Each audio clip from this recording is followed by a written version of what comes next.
So with 2025 coming around, a lot of brands, especially Nike and Jordan, are preparing to drop a lot of bangers.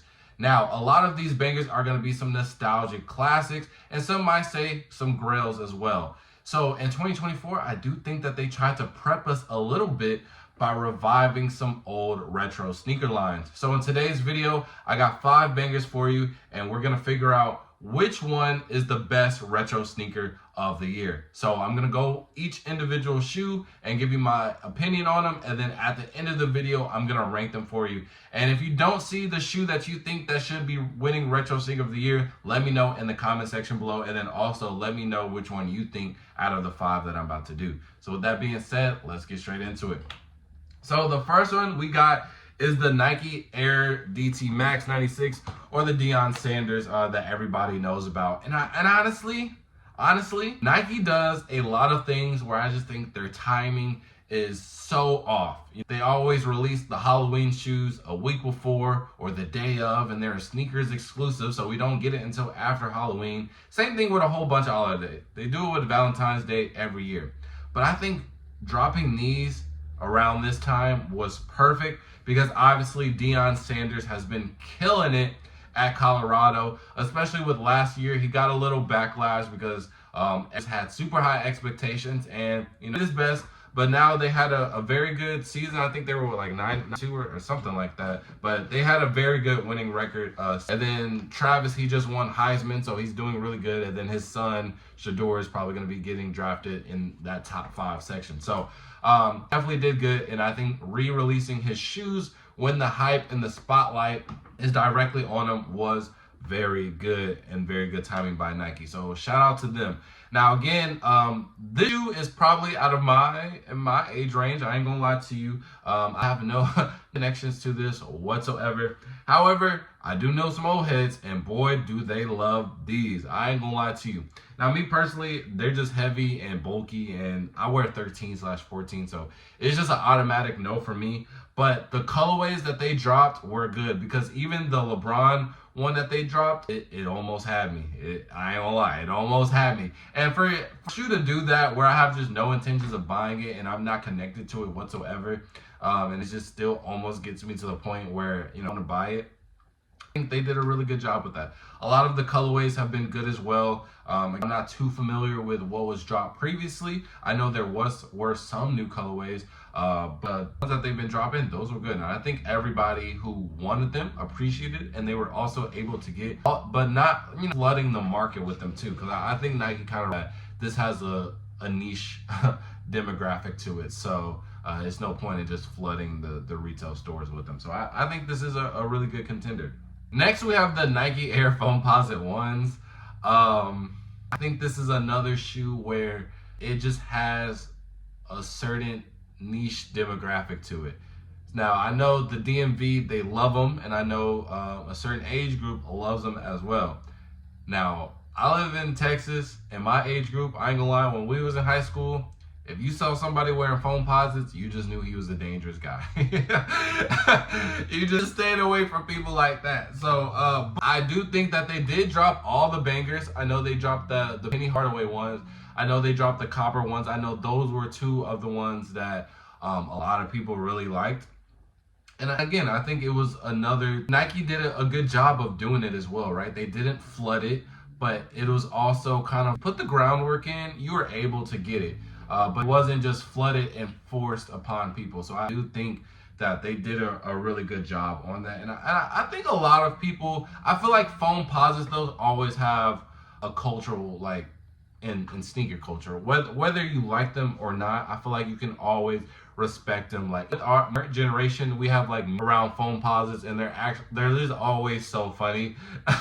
Like the one with is like the Hey Arnold dude laying on the ground, and he's like, or I think it's Patrick. I think it's both of them actually. And he's like, man, they just took my Foamposites. It's actually hilarious, bro. So personally, I can appreciate it, and I'm glad whoever wears foams wanted a new chance at getting them. They were able to get them. I know I bought some to help some of my customers out, so there was definitely demand for them, for sure. So shout out to the Foamposites. Next, we have the Nike KD4s, and this one is interesting because the Nike KD. Okay, backstory. When I first started playing basketball, the KD5s was the shoe that was out. So I wasn't like shoes or playing basketball when the KD4s came out. But then when I started like up and getting into shoes, I realized like KD4s is like the best shoe. Like at that time I was like, bro, because you never just saw a KD4, like it was like a grail. And the KD4s are also in a time era where everybody was just having fun. This was before technology came over. It's like 2014, so everybody's wearing KD4s casually, like off court. Like you probably saw KD4s off the court more than on the court. With some elite socks, and it was just literally a whole era surrounded, and Wars was just like in the middle of that, bro. So I think they beat a lot of pairs on this list just off nostalgic features. Now I will say there are some pros and cons to them. The pros, I think they dropped all of the good colorways. They dropped everything that everybody wanted. They dropped the Nerfs, they dropped the On Pearls, they dropped the Galaxies. Again, it's a basketball shoe, and it's like memes going around about this too, because it's like we're literally copying the KD4s to bring back that childhood and like start a new movement of we're wearing basketball shoes again as casual wear. And people literally bought off that fact alone, bro. Like, just have them, bro, just to literally look. And I almost got sold with the Galaxy, because somebody won off me for a cool little penny. You know what I mean? The Galaxies were so fire. The Nerfs were so fire. I think those were, everybody loved. I love them. Now, they are kind of sitting.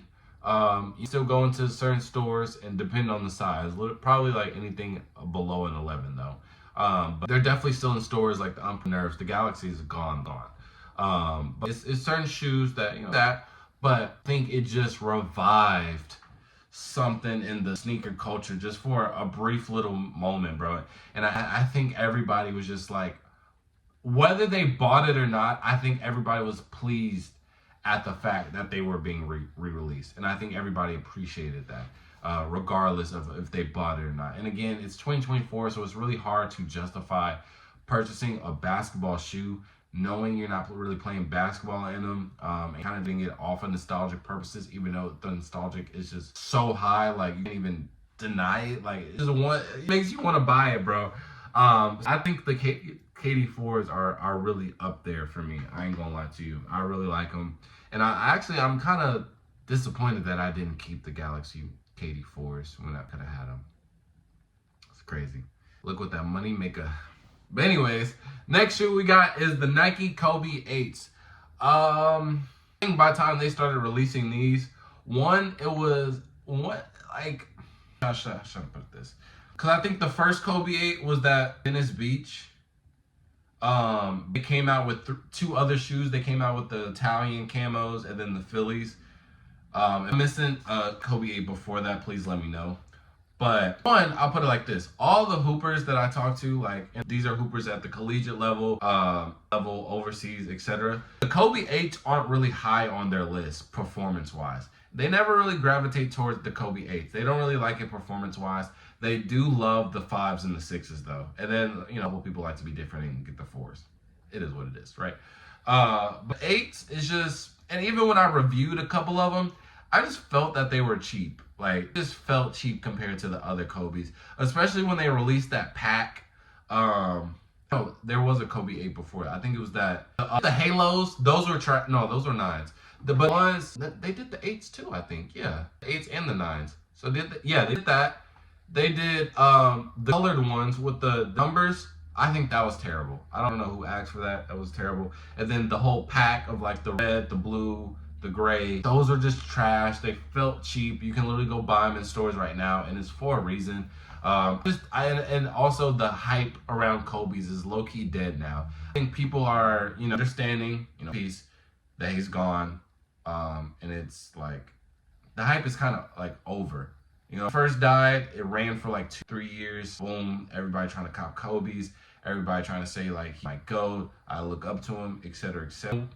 I'm not going to get into this, whether they're lying or not, but there was definitely a shift after his death. And that caused a lot of hype towards the Kobe's. and Nike love to benefit off that and try to money out of it. And I think it came to a point where they did a lot, and now we're kind of tail end of that. And I think the Kobe 8s was just like a heat check, like kind of done with it. Now, obviously, in 2025, they're finna rev it up. They're bringing the 8s, so it really doesn't matter. And they have some actually really good colorways for the Kobe's. They got the All-Star ones coming out.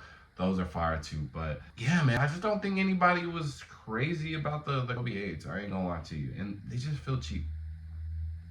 Last, but probably least too, is the Adidas Crazy 8s. I think this is just like some shoes. Shoes just don't age well, and I think they were kind of bored that Kobe hype as well with the Crazy 8s, and it like so many other Kobe's that you could be buying. And I feel like if you go the Adidas route, Kobe, I think you're just trying so hard to be different, and that was never kind of a craze that popped off. So I just don't. I've never seen. And again, the Crazy 8s is also another shoe where back in high school, if you saw somebody with some Crazy 8s, stay away. Like, bro, you got some Crazy 8s, bro. You Crazy 8. I ain't gonna lie to you, bro. Like, I'm just looking at the shoe right now. Yeah, bro. I've never seen them on court. I've never seen them in person. I've only seen them on shelves and on sale. And I truly don't think that anybody like wanted them. Now, I do have like a customer. He's old head for sure, and he'll be sending me shoes just in DMs, and he sent me he just sent me a pair of Crazy 8s. I don't know which ones, and I was like, bro, I just can't do it. Like, I don't know what it is. And he was like, it's purely a 90s thing. Like, if you weren't born in the 90s, you would just never understand.